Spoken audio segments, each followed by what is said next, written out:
Hello everyone. So let's start the new chapter of our last minute revision series, that is periodic classification of elements. So बिना किसी time waste के chapter की शुरुआत करते हैं।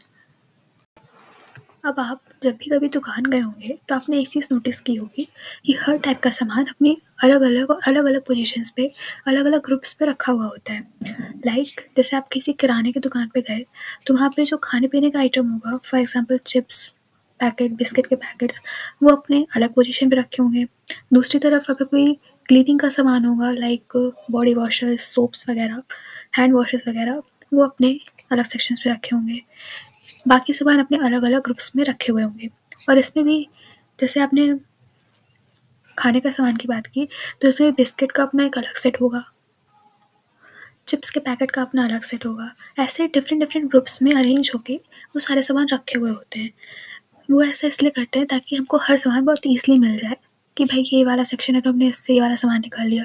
अगर वही सब मिक्स करके रख दिए जाएंगे तो हमको कितनी ज़्यादा डिफ़िकल्टी होगी किसी एक सामान को लेने में। तो इसलिए दुकानदार क्या करते हैं, उसको अलग अलग सेक्शंस में अलग अलग ग्रुप में सेट करके रख देते हैं, जिससे कि हमें वो सामान निकालना, वो सामान लेना ईजिली पड़ जाए। तो आज के टाइम पे एलिमेंट्स के साथ भी यही खेल है। आज के टाइम पे देखा जाए तो हमारे पास 118 एलिमेंट्स टोटल प्रेजेंट है। उसमें भी सबकी डिफरेंट डिफरेंट प्रॉपर्टीज़ है। उन 118 एलिमेंट्स में 98 तो नेचुरली ऑकरिंग एलिमेंट्स हैं। मीन्स वो नेचुरली हमको 98 तो नेचुरली मिलते हैं। उसके बाद कुछ हमने और भी एलिमेंट्स बनाए, तो टोटल आज के टाइम पे हमारे पास 118 एलिमेंट्स होते हैं। अब 118 एलिमेंट्स को पढ़ने के लिए हमारे अलग अलग पढ़ने में हमको कितनी ज़्यादा डिफ़िकल्टी फेस करनी पड़ेगी। अगर हम हर एक एलिमेंट को पढ़ने लगे, उनकी सारी केमिकल प्रॉपर्टीज़, उनकी सारी फिजिकल प्रॉपर्टीज़ और उनके बारे में सारी जानकारी इकट्ठा करने लगे तो हमारे लिए कितना डिफ़िकल्ट होगा किसी भी पूरे 118 एलिमेंट्स को पढ़ने में। तो इसके लिए एक सॉल्यूशन निकाला हमारे साइंटिस्ट ने कि एक एक एलिमेंट्स की स्टडी करने से अच्छा हम एलिमेंट्स को डिफरेंट डिफरेंट ग्रुप्स में डिफरेंट डिफरेंट सेट में बांट दें बेस्ड ऑन देयर प्रॉपर्टीज़, कि भाई इस एलिमेंट की प्रॉपर्टी सेम है, इस एलिमेंट की प्रॉपर्टी सेम है, तो हम दोनों इन सब एलिमेंट्स का ग्रुप बना दें, जिससे कि उस ग्रुप की प्रॉपर्टीज़ पढ़ने में हमारा ज़्यादा ईजी होगा as compare to single each elements को पढ़ने के लिए। तो हमारे साइंटिस्ट ने क्या किया, सबसे पहले उन एलिमेंट्स को दो कैटेगरी में डिवाइड कर दिया, मेटल्स एंड नॉन मेटल्स। अब इस चीज़ के ऊपर तो पूरा चैप्टर है जो कि हम लोग ने ऑलरेडी डिस्कस कर चुके हैं अपने इसी सीरीज़ में। ऊपर आपको लिंक शो हो रही होगी, आपने अगर नहीं पढ़ा है तो आप वहाँ से जाके इसको चेकआउट कर सकते हैं। तो सबसे पहले हमारे साइंटिस्ट ने क्या किया कि मेटल्स और नॉन मेटल्स का क्लासिफिकेशन किया। बट ये आइडिया भी कुछ ज़्यादा खास नहीं था, क्योंकि मेटल्स भी काफ़ी सारे थे और नॉन मेटल्स भी काफ़ी सारे थे, तो ये भी थोड़ा डिफ़िकल्ट हुआ। तो हमारे जो साइंटिस्ट थे उन्होंने काफ़ी सारे अटेम्प्ट्स किए एलिमेंट्स को उनकी प्रॉपर्टीज़ के हिसाब से ग्रुप करने के लिए, उसको डिवाइड करने के लिए काफ़ी सारे अटेम्प्ट्स किए, जिससे कि हम उस ग्रुप्स की प्रॉपर्टी पढ़ें जो कि हमारे लिए याद करना पढ़ना ईजी हो। तो उन सब अटेम्प्ट्स को हम एक एक करके डिस्कस करते हैं कि हमारे साइंटिस्ट ने कैसे कैसे कितने कितने अटेम्प्ट्स किए और फाइनली में हमने कौन से ग्रुपिंग को यूज़ करते हैं या फिर आज के टाइम पे कौन सी ग्रुपिंग को हम सही मानते हैं। सो जो फर्स्ट अटेम्प्ट था क्लासिफिकेशन ऑफ एलिमेंट्स की तरफ, वो था डोबी राइनर ट्रेड्स। एक जर्मन केमिस्ट थे जॉन वोल्फगैंग डोबी राइनर। उन्होंने ईयर 1870 में एलिमेंट्स को उनकी प्रॉपर्टीज़ उनके हिसाब से ग्रुप करना स्टार्ट किया। उन्होंने 3 एलिमेंट्स के डिफरेंट डिफरेंट ग्रुप बनाना स्टार्ट किए और उस ग्रुप का उन्होंने नाम दिया ट्रेड्स। अब यहाँ पे ट्रेड्स कुछ भी नहीं है, उसी ग्रुप को कहा गया है ट्रेड्स, परंतु क्योंकि यहाँ पे 3 एलिमेंट्स यूज़ हुए हैं, मीन्स 3 एलिमेंट्स का ग्रुप बना हुआ है, इसलिए डोबी राइनर ने इनको नाम दिया कि हम इसको ट्रेड्स कहेंगे। सो डोबी राइनर के अकॉर्डिंग, उनकी थ्योरी के अकॉर्डिंग ये था कि 3 एलिमेंट्स थे एक ग्रुप में। 3 एलिमेंट्स को उन्होंने इंक्रीजिंग एटॉमिक मास के ऑर्डर में रखा। जो मिडिल वाले का एटॉमिक मास था वो एवरेज था फर्स्ट वाले के एटॉमिक मास और लास्ट वाले के यानी कि थर्ड वाले के एटॉमिक मास के बराबर। लेकिन डोबी राइनर ट्रेड की समस्या ये थी कि उस टाइम पे जितने भी एलिमेंट्स नोन थे उनके डोबी राइनर ने सिर्फ 3 ही ट्रेड्स बना पाए थे, सिर्फ 3 ही ग्रुप्स वो बना पाए थे। जो कि हमने अभी पढ़ा। उसके अलावा और कोई भी ग्रुप्स नहीं बने थे एलिमेंट्स के, जो कि मेजर ड्रॉबैक था, मेजर लिमिटेशंस थी, जिसकी वजह से जो डोबे-रायनर ट्रेड है वो फेल हुआ। उसके बाद ईयर 1866 में एक इंग्लिश साइंटिस्ट आए जिनका नाम था जॉन न्यूलैंड। उन्होंने अपना एक अटेम्प्ट सबके सामने रखा। न्यूलैंड के हिसाब से उन्होंने एलिमेंट्स को उनके इंक्रीजिंग एटॉमिक मासेस के ऑर्डर पे उन्होंने रखना शुरू किया। उस टाइम पे जितने भी एलिमेंट्स प्रेजेंट थे, उसमें से जो सबसे लोवेस्ट एटॉमिक मास था, जिसका था हाइड्रोजन का, उन्होंने उसको सबसे पहले रखा और ऐसे करते-करते इंक्रीजिंग ऑर्डर में वो लास्ट एलिमेंट तक पहुँचे, जो कि था उस टाइम पे 56th एलिमेंट थोरियम। ऐसे करके उन्होंने सारे एलिमेंट्स को अरेंज किया।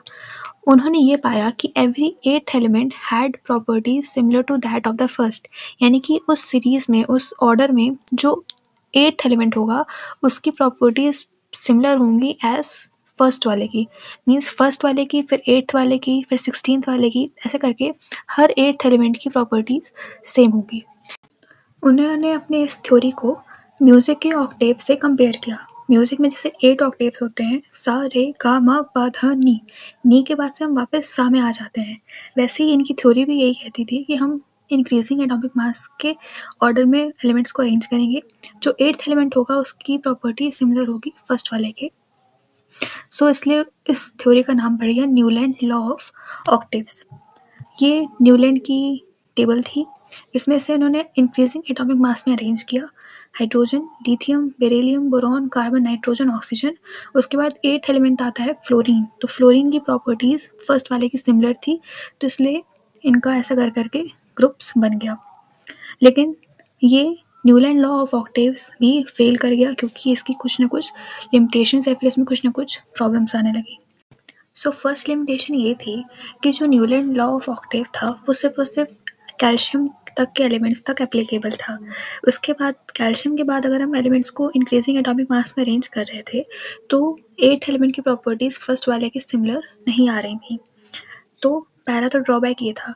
दूसरा ड्रॉबैक ये था कि उस टाइम पे सिर्फ और सिर्फ 56 एलिमेंट्स प्रेजेंट थे, एग्जिस्ट करते थे, और न्यूलैंड ने ये मान के चले थे कि अब आगे फ्यूचर में हम और एलिमेंट्स को डिस्कवर नहीं करेंगे। परंतु जैसे-जैसे टाइम पास हुआ, वैसे-वैसे न्यू एलिमेंट्स भी डिस्कवर होने लगे, जिनकी प्रॉपर्टीज़ लॉ ऑफ ऑक्टेव से बिल्कुल भी फिट नहीं हो रही थी। तो this is the second drawback. Third drawback ये था कि न्यूलैंड ने कुछ-कुछ एलिमेंट्स को सेम स्लॉट में रखना स्टार्ट कर दिया था। मीन्स स्लॉट एक है पर उसमें 2-2 एलिमेंट्स प्रेज़ेंट हैं, और कुछ अनलाइक एलिमेंट्स जिनकी प्रॉपर्टी सेम नहीं थी, उनको उन्होंने सेम स्लॉट में रखना स्टार्ट कर दिया। तो अगर हम टेबल से समझने की कोशिश करें, तो उन्होंने कुछ एलिमेंट्स को सेम स्लॉट में रखना स्टार्ट कर दिया था। जैसे कि अगर हम इस स्लॉट की बात करें, तो इसमें 2-2 एलिमेंट्स प्रेज़ेंट हैं, दैट इज़ कोबाल्ट एंड निकल। एंड कुछ एलिमेंट्स ऐसे थे जिनकी प्रॉपर्टीज़ तो सेम थी, पर उनको दूसरे-दूसरे ग्रुप्स में रखना स्टार्ट कर दिया था। जैसे कि अगर हम एग्ज़ाम्पल लें आयरन का, आयरन की प्रॉपर्टीज़ कोबाल्ट और निकल की प्रॉपर्टीज़ से सिमिलर होती हैं, परंतु उन्होंने कितनी दूर इस एलिमेंट को रख दिया था।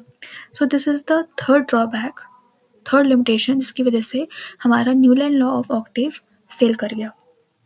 न्यूलैंड की थ्योरी के रिजेक्शन के बाद एक रशियन केमिस्ट आए जिनका नाम था लेवोनविच मेंडलेव। उन्होंने अपनी थ्योरी लाई और अपनी थ्योरी दुनिया के सामने प्रस्तुत की। उन्होंने जो अभी तक ट्रेंड चला आ रहा था कि हम एलिमेंट्स को उनके atomic mass, increasing atomic mass के हिसाब से उसको अरेंज करेंगे और फिर प्रॉपर्टीज़ डिफाइन करेंगे, उसी ट्रेंड को इन्होंने भी फॉलो किया।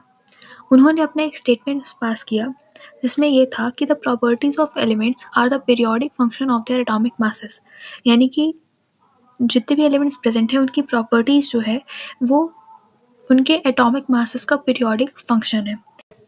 मेंडलीव ने अपनी एक टेबल बनाई जिसका जो वर्टिकल कॉलम्स थे उसका उन्होंने नाम दिया ग्रुप्स, और हॉरिजॉन्टल रोज को उन्होंने बोला पीरियड्स। ये उनकी टेबल है जिसको हम मेंडलीव पीरियोडिक टेबल कहते हैं। बात करें मेंडलीव पीरियोडिक टेबल के अचीवमेंट्स की, तो इसकी पहली अचीवमेंट ये थी कि ऐसे एलिमेंट्स जिनका एटॉमिक मासेस आपस में मिलता जुलता है, यानी कि बिल्कुल स्लाइट डिफरेंस है, तो जिसका स्लाइटली थोड़ा सा ज़्यादा है उसको पहले रख दिया था एज़ कम्पेयर टू ऐसे एलिमेंट जिनका लोअर एटॉमिक मास है। ऐसा करने से क्या हुआ था कि सिमिलर प्रॉपर्टीज़ वाले एलिमेंट्स एक साथ ग्रुप हो गए थे। एग्जाम्पल के लिए जैसे कोबाल्ट है जिसका एटॉमिक मास होता है 58.9, उसको पहले रख दिया था निकल के, जिसका एटॉमिक मास होता है 58.7। दूसरा अचीवमेंट ये था कि मेंडलीव ने अपने पीरियोडिक टेबल में कुछ गैप्स छोड़ रखे थे। अब इन गैप्स को एज ए डिफेक्ट देखने की बजाय मेंडलीव ने बताया कि हमने ये गैप्स इसलिए छोड़ रखे हैं जिससे कि फ्यूचर में अगर कोई नया एलिमेंट डिस्कवर होता है तो वो हमारे पीरियोडिक टेबल में इन गैप्स में अच्छी तरह से फिट हो पाए। और तीसरी मेंडलीव पीरियोडिक टेबल की अचीवमेंट ये थी कि उन्होंने noble gases like helium, neon, argon जैसी गैसेस को कहाँ रखना है इसके बारे में पहले ही बता दिया गया था।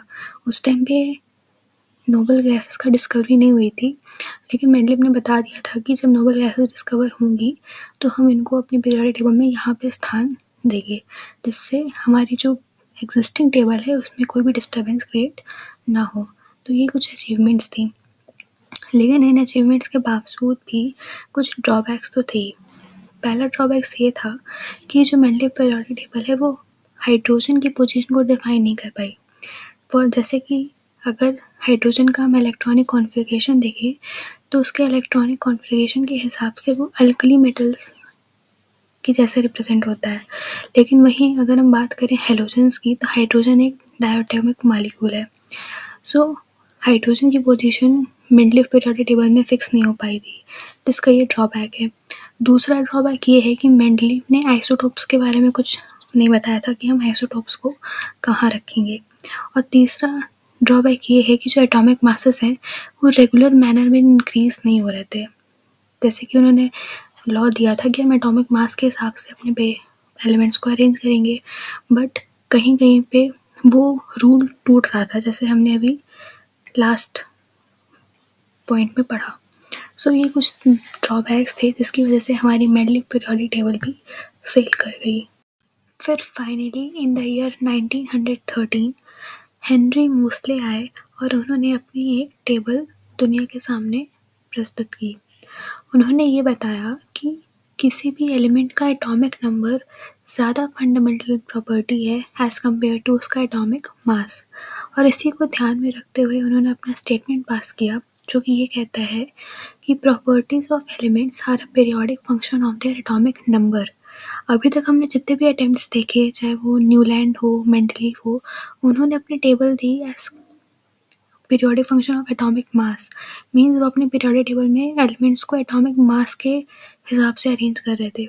पर हेनरी मोस्ले का ये कहना था कि एटॉमिक मास से ना अरेंज करके हम अपनी टेबल में एलिमेंट्स को एटॉमिक नंबर के हिसाब से अरेंज करेंगे।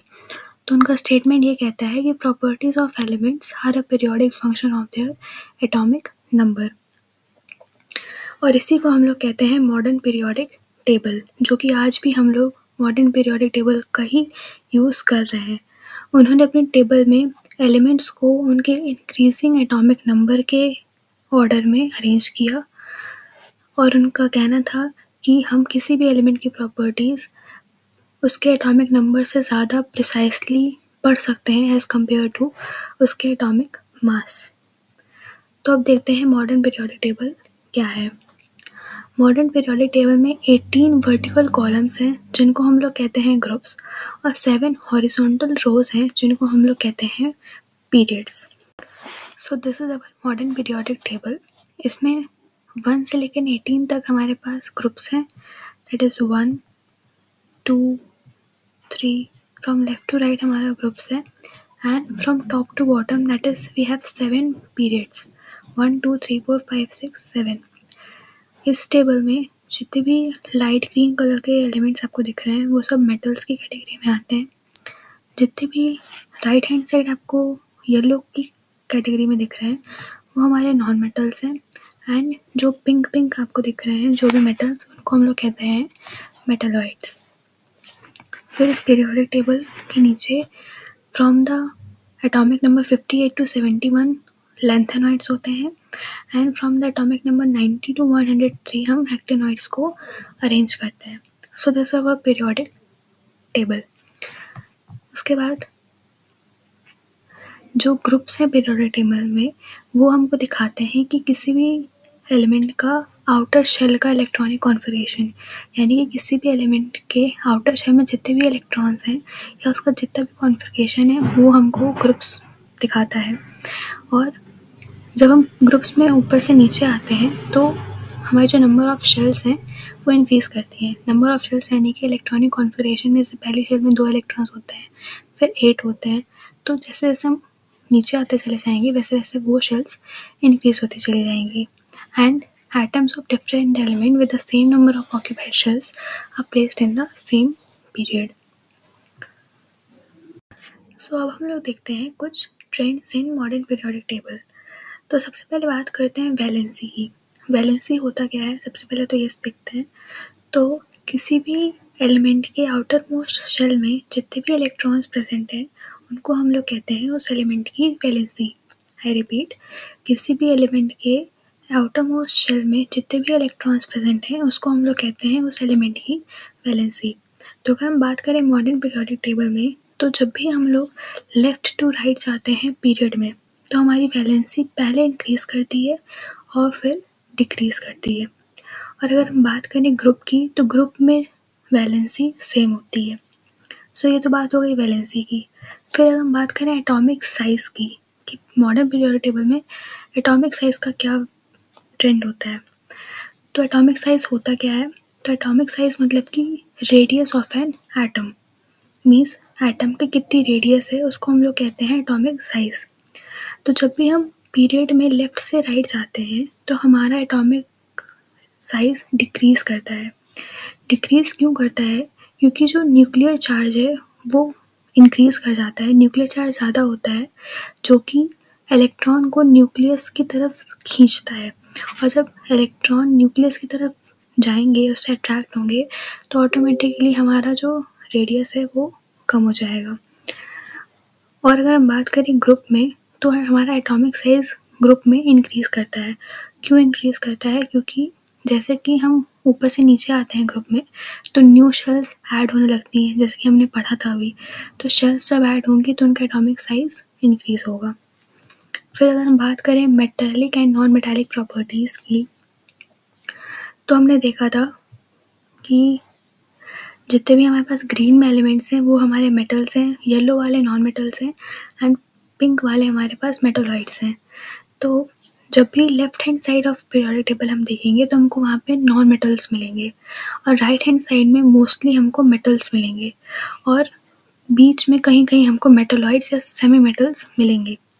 तो अगर हम मेटालाइट कैरेक्टर की बात करें तो वो पीरियड में डिक्रीज़ करता है और ग्रुप में इंक्रीज़ करता है। So these are the trends of an modern periodic table. So अगर हम इस चैप्टर की शॉर्ट समरी लेते हैं 1 मिनट में, तो हमने देखा था कि हमारे पास प्रेजेंट में 118 एलिमेंट्स हमारे पास नोन हैं। पर पहले के टाइम पे लोगों ने कुछ अटेम्प्ट्स किए एलिमेंट्स को ग्रुप करने के लिए। क्यों? क्योंकि एक एक एलिमेंट को पढ़ना हमारे लिए बहुत ज़्यादा डिफ़िकल्ट हो रहा था। तो लोगों ने दिमाग लगाया कि हम एलिमेंट्स को सिंगल सिंगल ना पढ़ के हम उनको कुछ ग्रुप्स में डिवाइड कर देते हैं। इसकी वजह से हम उन ग्रुप्स की प्रॉपर्टीज़ या फिर ग्रुप्स के बारे में पढ़ेंगे जो कि हमारे लिए ईजी होगा। तो पहला अटेम्प्ट था डोबेराइनर ट्रेड्स का। उन्होंने 3-3 एलिमेंट्स के ग्रुप बनाए और उनको अरेंज किया in the increasing atomic mass. और उसमें ये था कि जो बीच वाले का एटॉमिक मास है वो पहले और लास्ट वाले के एटॉमिक मास के एवरेज के बराबर होगा। 3 कुछ डोबेराइनर के ट्रेड्स ये थे, लेकिन ये फेल इसलिए कर गया क्योंकि उस टाइम पे सिर्फ इन्होंने 3 ही ट्रेड्स बना पाए थे जो कि कोई ज़्यादा यूज़फुल था नहीं। फिर आए हमारे पास न्यूलैंड। उन्होंने अपनी न्यूलैंड लॉ ऑफ ऑक्टेव्स दिया। ये कुछ न्यूलैंड लॉ ऑफ ऑक्टेव्स था, ये भी फेल कर गया क्योंकि ये सिर्फ और सिर्फ कैल्शियम तक एप्लीकेबल था। जैसे जैसे न्यू एलिमेंट्स बनते गए वैसे वैसे ये फेल होना स्टार्ट हो गया। फिर आए मेंडलीव। उन्होंने अपनी पीरियोडिक टेबल दी। ये मेंडलीव की पीरियोडिक टेबल है। इसके कुछ अचीवमेंट्स ये थे कि उन्होंने कुछ गैप्स छोड़ रखे थे। इन्होंने नोबल गैसेस के बारे में बता रखा था, बट ये भी फेल कर गया बिकॉज इन्होंने हाइड्रोजन की प्लेस नहीं बता पाए थे, आइसोटोप्स के बारे में नहीं बता पाए थे, और एटॉमिक मास इनके रेगुलर मैनर में इंक्रीज़ नहीं हो पा रहे थे। फिर हमारे पास फाइनली आई मॉडर्न पीरियोडिक टेबल जो कि 1913 में हेनरी मोसले ने दिया। इनका कुछ स्टेटमेंट ये था कि एटॉमिक मास की जगह हम एटॉमिक नंबर के ऑर्डर में हम एलिमेंट्स को अरेंज करेंगे। इनमें 18 वर्टिकल कॉलम्स थी जिनको हमने ग्रुप्स कहा। 7 हॉरिजॉन्टल रोज थे जिनको हमने पीरियड्स कहा। फिर हमने कुछ ट्रेंड्स देखे, जैसे कि वैलेंसी हमारी पहले इंक्रीज़ करती है फिर डिक्रीज़ करती है as we go from left to right, और ग्रुप में वैलेंसी हमारी सेम रहती है। फिर हमने एटॉमिक साइज़ का ट्रेंड देखा एंड फिर हमने metallic and non metallic properties का ट्रेंड देखा। So this is our whole chapter periodic classification of elements. I hope आपको ये लेक्चर समझ में आया होगा। Thank you.